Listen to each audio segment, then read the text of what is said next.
Au nom du Père et du Fils et du Saint-Esprit. Amen. La paix de Jésus soit dans votre maison.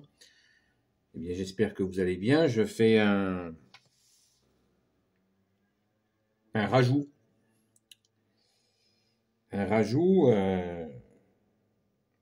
Sur les étapes, sur cette dormition, Assomption de notre Sainte Mère, où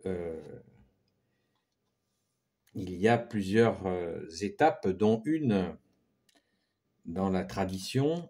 Il a été trouvé, alors c'est pas moi qui ai trouvé ça, hein, ce sont des théologiens qui ont trouvé ça notamment à partir du IVe siècle, en 373. Il y avait une personne qui était très connue, un saint, qui s'appelait Saint Éphrem le Syrien. Il avait un don de louange et il était surnommé la lyre du Saint-Esprit. Et dans certains écrits, dans les écrits de ce saint, eh bien, il évoque le fait que le corps de Marie est resté intact après son décès. Et il y a un autre écrit que nous pouvons méditer, car il est vraiment exceptionnel. C'est un écrit de Saint Jean de Damascène. Lui, il a vécu entre 676 et 749. C'est une tradition de l'église de Jérusalem à propos de l'Assomption. Voilà ce qu'elle dit.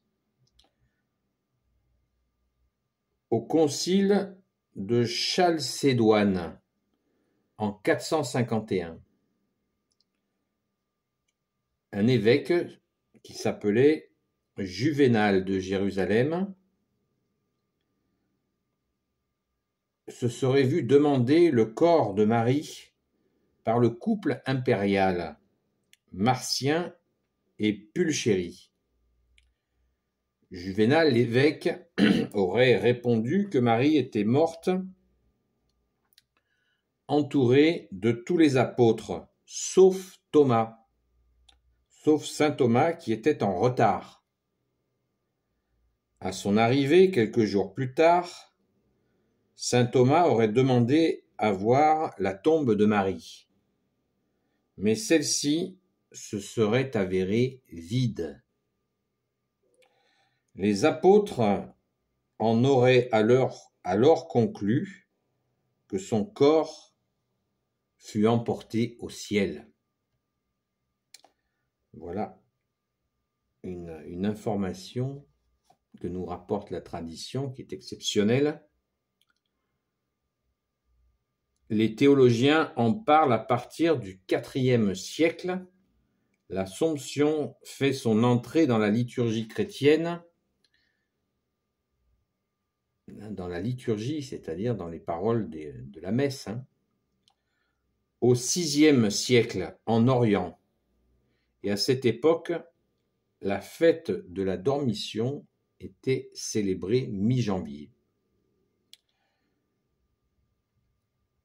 Mais attention, l'Assomption n'est pas la fête la plus ancienne consacrée à la Vierge Marie. Dans les communautés arméniennes et syriaques de Jérusalem, il y avait des fêtes antérieures à cette date. Donc, et là, après, on retrouve la chronologie que je vous ai expliquée ce matin. Je ne vais pas la redire, mais je trouve ça tout à fait intéressant. Il y a un théologien qui s'appelle Christophe Érinck qui a fait quelques écrits sur le sujet qui sont très intéressants,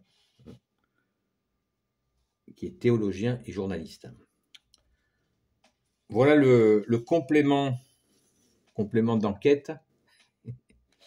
Merci Jésus, par ta grâce. Alléluia. Une précision importante ce matin quand je vous ai dit que le pape Théodore, qui a vécu entre 642 et 649, qui est originaire donc de Constantinople.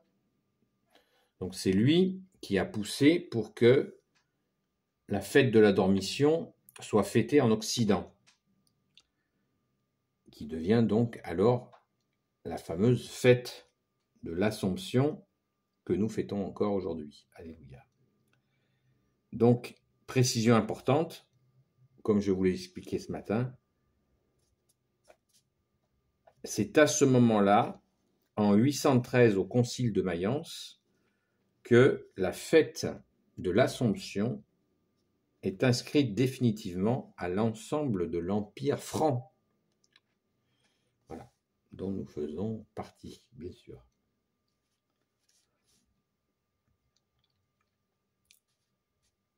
Voilà les précisions, et il me semble important de vous les transmettre. Et donc, je vous souhaite à nouveau une sainte fête de l'Assomption de notre Sainte Mère. Et si vous avez des précisions, des compléments à apporter, ben écoutez, n'hésitez surtout pas à les transmettre dans les commentaires. Je me ferai un plaisir de les exposer. C'est tout à fait intéressant d'avoir toute précision.